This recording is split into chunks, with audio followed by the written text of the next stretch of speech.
You've been mislabeled your entire life. Too sensitive, too emotional, too weird, wrong. You weren't broken. You were built differently. There exists a rare category of human being that science is only now beginning to understand. People who don't just see emotions, they absorb them. Who don't just hear pain, they carried it, without even knowing it doesn't belong to them.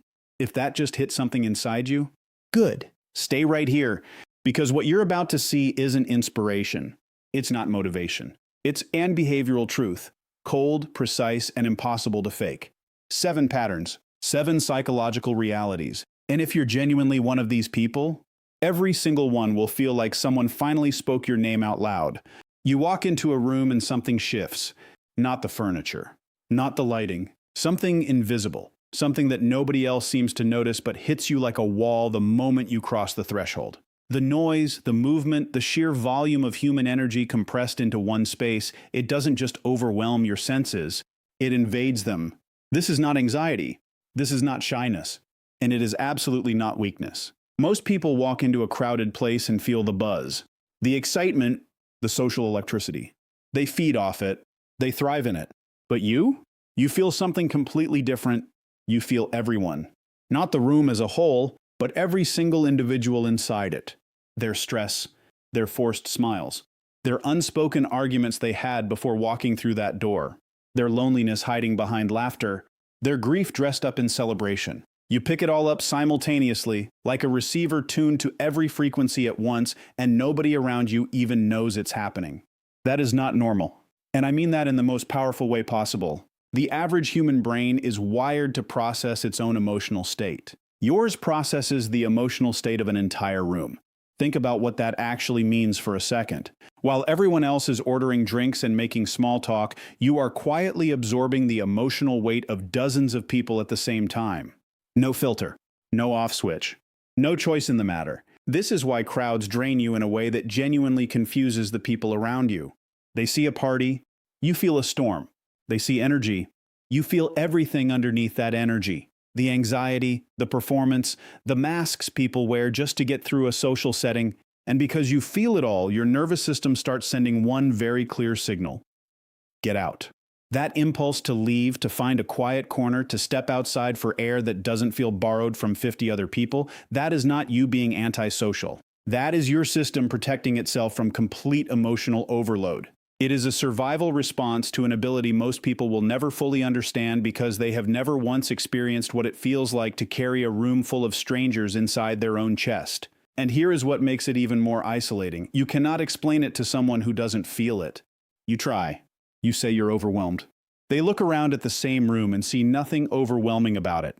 You say the energy feels heavy. They think you're being dramatic. You say you need to leave. They think you're being difficult. And so over time, many empaths stop explaining altogether. They just disappear quietly, or they push through and pay for it later, exhausted, emotionally raw, sometimes unable to identify where their feelings end and someone else's begin. That blurring of emotional lines is one of the most disorienting parts of being an empath in a crowded space. You walk in feeling completely like yourself. You walk out feeling like a different person, agitated, sad, restless, heavy, and you don't always know why. Because the emotions you absorb didn't come with name tags. They just transferred. Quietly. Completely. Without permission. What you need to understand is that this experience, this overwhelming, exhausting, deeply isolating experience, is also evidence of something extraordinary living inside you. The same mechanism that makes crowds unbearable is the exact same mechanism that makes you capable of understanding another human being at a level most people will never reach. The sensitivity is not your weakness. Most people choose where to live based on convenience. How close is it to work? What's the rent? Is the neighborhood safe enough? Is there a good school nearby? These are the calculations a typical person runs through when deciding where to plant their life. Logical, practical, reasonable. But you don't work that way. You have never worked that way. And if you've spent any part of your life feeling strange about it, feeling like your priorities don't quite match the people around you, I need you to understand something right now. You weren't being irrational. You were being exactly what you are. Someone who feels the energy of a place the same way other people feel temperature. Immediately. Physically. Undeniably. Walk into the wrong neighborhood and something tightens in your chest before your mind even has a chance to process why. Drive through a street with a heavy history and feel a weight settle over you that has nothing to do with traffic or weather. Step into a house where something dark happened and feel it in the walls before anyone says a single word. This is not imagination. This is not overthinking. This is your system doing exactly what it was built to do, reading environments the same way it reads people. Because here is what most people don't realize about empaths. The ability doesn't stop at human beings. It doesn't clock out when there are no people in the room. It extends to spaces, to places, to the invisible emotional residue that human experience leaves behind in the physical world. Every location carries energy. Every street corner, every building, every city has a frequency. And you feel it whether you want to or not. This is why the idea of living in a dense, loud, chaotic urban environment feels less like an inconvenience to you and more like a slow drain on everything you have. It's not that you can't handle city life on a surface level. It's that beneath the surface, you are constantly processing the concentrated emotional output of thousands of people packed into a small space. The sirens, the arguments bleeding through thin walls, the collective anxiety of rush hour, the loneliness that somehow gets louder when more people are around. You absorb all of it, continuously, without a break. And so without fully understanding why, many empaths find themselves pulled toward quieter places, smaller towns, open land, places where the air feels lighter and the silence actually feels like silence, not just an absence of noise, but a genuine absence of emotional weight pressing in from every direction. Near water, near trees, near anything that breathes without agenda and carries no human pain inside it. These environments don't just feel pleasant to an empath. They feel necessary, like oxygen after being underwater too long. There is also something deeply specific about nature that works differently on an empath than on most people. Natural environments don't carry emotional residue the way human spaces do. A forest doesn't hold grief. A river doesn't carry resentment. The open sky doesn't radiate anyone's anxiety. And for someone who spends every waking moment absorbing the emotional landscape of everything around them, stepping into a space that is genuinely clean, energetically neutral, feels like finally being able to exhale after holding your breath for days. This is why your choice of environment is never just a lifestyle preference. It is directly connected to your ability to function, to heal, to show up for the people who need you. An empath living in the wrong environment isn't just uncomfortable. They are slowly being depleted at a level nobody around them can see. Where you live is not a small decision for you. Nobody taught you how to do this.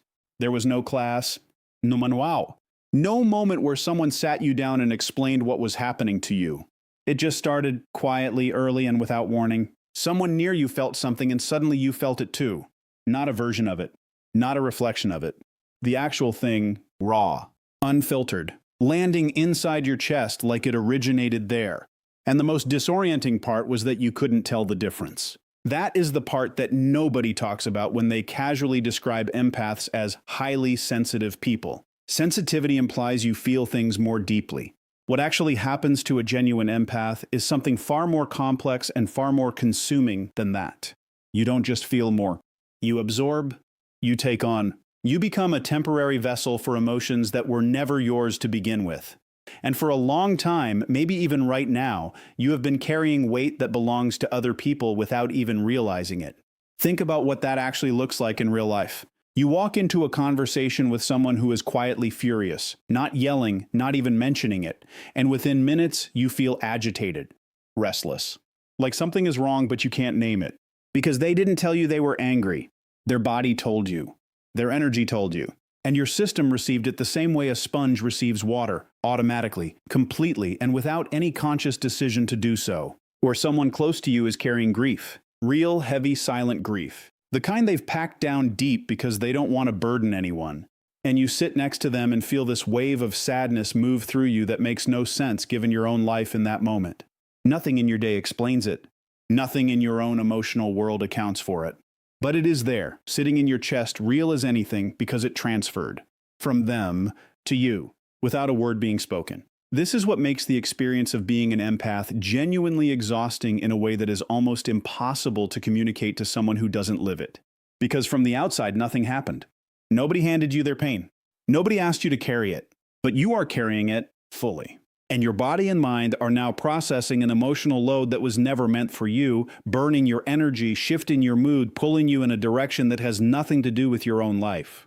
And it doesn't stop at sadness or anger. When someone near you is ecstatic, genuinely lit up from the inside, you feel that too. You rise with them.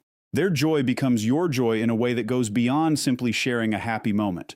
It is contagious on a biological level for you. The same mechanism that pulls their pain into you pulls their happiness in too. Which means your entire emotional state on any given day can be less about what you are experiencing and more about who you happen to be standing next to. That is a profound loss of emotional autonomy. And most empaths don't even recognize it as happening because it has always been this way. They assume everyone feels this. They assume everyone picks up the room the way they do. They don't. Most people move through the world in their own emotional lane. You move through the world in everyone's lane simultaneously, feeling traffic from every direction, absorbing it all, and somehow still expected to function like nothing unusual is happening inside you. What makes this even more complicated is the guilt that comes with trying to protect yourself from it. You already knew, before they said a word, before they finished the sentence, before they even walked all the way through the door, you already knew something was off. You felt it. Not in a vague general sense, but in a specific, precise, unmistakable way that landed somewhere deep in your gut and refused to move. And then they smiled and said everything was fine. And you smiled back. But you knew, you have always known, this is the part of being an empath that people find hardest to believe and hardest to explain. Because it doesn't follow logical rules. It doesn't come with evidence you can lay on a table and point to. It arrives before the evidence. Before the conversation. Before any rational process has had time to catch up, it is faster than logic, quieter than instinct, and more accurate than most people are comfortable admitting. What you carry is not a parlor trick. It is not wishful thinking dressed up as perception. It is a genuine, deeply wired ability to read the complete emotional truth of another human being, past whatever they are performing on the surface, past the words they have carefully chosen, past the expression they have practiced in the mirror before leaving the house. You see through all of it, not because you are looking for deception, but because your system is built to receive what is real, and what is real always lives underneath what is presented. Most people read words. You read everything else. The slight tension in someone's jaw when they say they're not upset. The way someone's eyes move a fraction of a second too late when they're telling you something they've rehearsed. The energy that drops in a room the moment someone walks in who is carrying something unspoken. These are not details you consciously hunt for. They arrive. They register. They translate almost instantly into a knowing that sits in your body before your mind has even formed a complete thought about it. And this knowing has probably made your life complicated in ways you never asked for. Because people don't always want to be seen that clearly.